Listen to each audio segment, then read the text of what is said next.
Hi everybody, this is Jim Otto, and I've got a little figure study I'd like to show you today. I got a 9 by 16 piece of canvas taped to my board here, and I'm just trying to figure out how big to make everything. Looks like we got about two and a half heads there. So with my little calipers there, I figured that out. Okay, I went ahead and did my line drawing, which sometimes I do.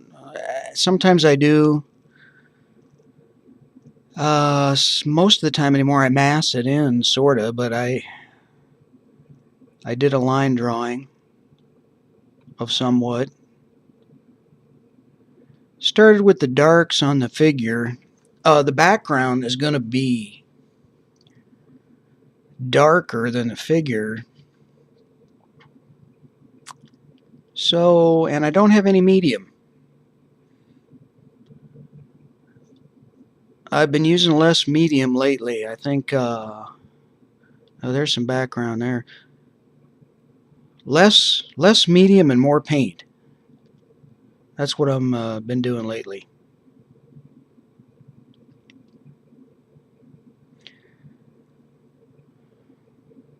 Trying to remember I'm not painting a wall. I'm painting a painting. So we want to, try to keep the integrity of the brush strokes so we can see them instead of a flat,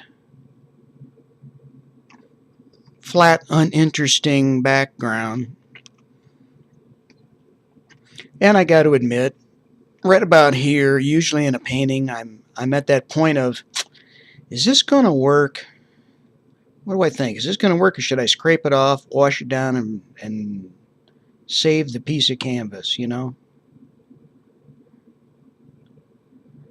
I suppose everybody feels that way. I got an idea here for the background. I'm kind of the two lines on either side of the head. I'm thinking, if you bring them down, it'll accentuate the head in the composition. Now I'm at a point where, okay, I'm feeling like, yeah, I can see it better. Looks like it might be a painting I'd want to keep,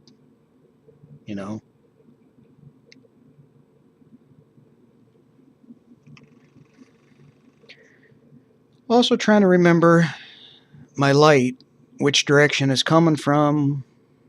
It's cool light, so we have to have the shadows warm, generally.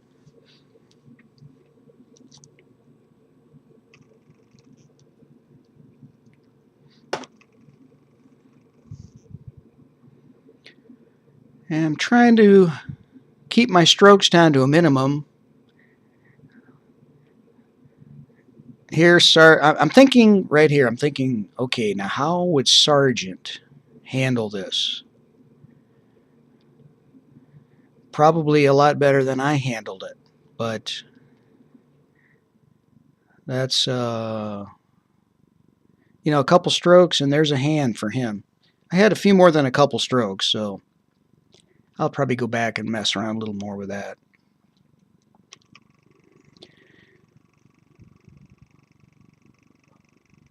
The light, the light is coming from the right side of the painting if you're looking at it. So I'm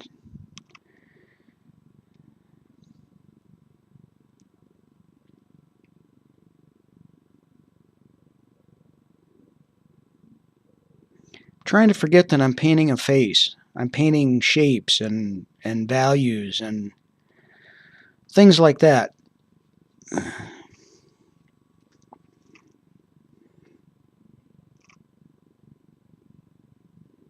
That's a shape above the lips. But I try to forget. Those aren't lips. They're just dark areas, right? Yeah, if you put enough correct shapes and values, and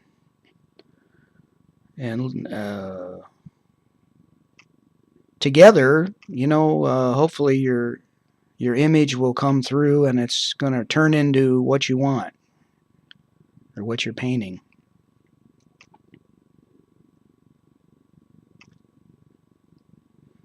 And by now I'm pretty well satisfied that it's going to work. And I'm now for the juicy stuff at the end. That's what everybody wants to see, right? So you can't really tell on the video too much. That's a pretty blue-green color I'm using there for those highlights. In keeping with my title for the painting, I guess. Actually, I came up with the title afterwards, but cool light and warm shadow. Hey, listen, thanks for watching, folks. I hope you got some enjoyment out of this, as much as I did.